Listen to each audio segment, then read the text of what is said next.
Zeitgeist, from the German Spirit of the Age, is an immensely popular movie that can be viewed all over the internet. It has millions of hits and has extreme popular appeal, especially to those who are into a good conspiracy theory. Now, the second half of the film is an elaborate portrayal of the 9/11 tragedy as the work of the American government itself. But the first half calls into question the entire story of Christianity. Centuries of Christian history are swept away as the narrator explains that the whole thing is one large myth. Large historical claims are made that, if true, do mean it's all over for those wanting to place any hope in Jesus as someone relevant to today. To get some wisdom on this complicated topic, we've asked into the studio Dr. Chris Forbes, a senior lecturer in the Ancient History Department at Macquarie University in Sydney. Dr. Forbes is a specialist in the history of Greek thought and religion, Alexander the Great, and New Testament history. Chris, thanks for joining us. My pleasure. You've seen the Zeitgeist. What led you, an ancient historian, to watch this internet movie, and what was your initial reaction? Well, I first heard of it because my daughter was spending 5 months studying in Russia. She was at St. Petersburg, and Christian friends of hers there were getting a really hard time by people making claims from the movie, and she emailed me and said, "What can you find out about it?" So I had a look. And your response? Well, I ended up almost laughing because the claims it makes are mostly wildly wrong and in some cases simply silly. Can we focus in on what is really the heart of the claim of the movie as it connects with Jesus? And that is that the whole Jesus story of him being born right through to his crucifixion and resurrection is a mishmash of ancient mythologies. In particular, the mythology of the sun god of Egypt, Horus, we're told. Yeah, John, can I stop you there? Horus isn't a sun god. Okay, but the movie says that he is. Yes, it does. But he's not. What sort of god was he? He's the god of the sky. Ra is the sun god. Okay.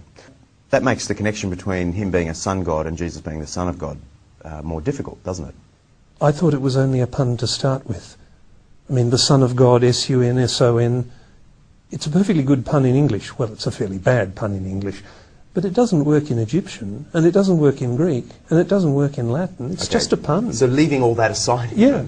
The claims about this particular sky god then, Horus, are that he was born on December 25th, he was adored by 3 kings, he grew up, he had 12 disciples, he was crucified, and then he was resurrected. Well, that sounds like the Jesus story.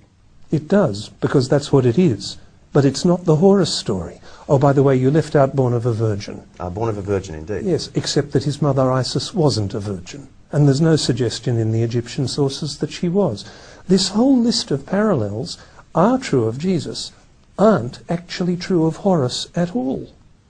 The ancient sources don't mention these details? Well, it's very unlikely the ancient Egyptians would say he was born on December the 25th, because December's a Latin month.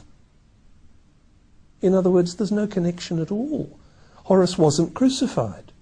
Horus was killed, cut up into very small pieces, and his body scattered around Egypt so it could never be gathered again. And the rest of the myth is about Isis trying to collect together all the pieces.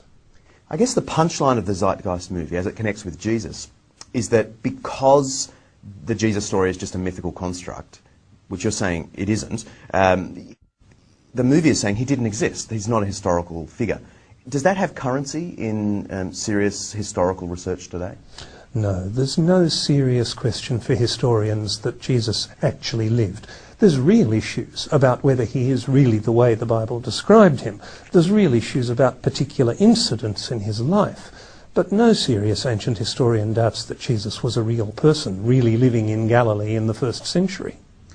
The movie, in its list of references, if you get the transcript, some characters pop up, some scholars pop up, and it gives this sense that it is an authoritative movie, like Gerald Macy, G.A. Wells. Gerald Macy, English poet and amateur Egyptologist. Not an expert, not an academic, not actually an historian at all. G.A. Wells, an academic, yes, professor of German literature, writer of popular books, trying to claim that Jesus is a myth. But he's not a historian. Did you find any serious historical work in the list of references? Not a single one. What I found is a whole list of books claiming to be written by experts, quoting other people claiming to be experts, quoting actually none of the ancient evidence at all. And yet a lot of people have been enamoured with this movie or deeply troubled by it. What is your advice to them? Can I be awfully blunt? Don't believe everything you see on YouTube. Given that this interview will also be on YouTube, have you got any further advice for them? Yes. Check references.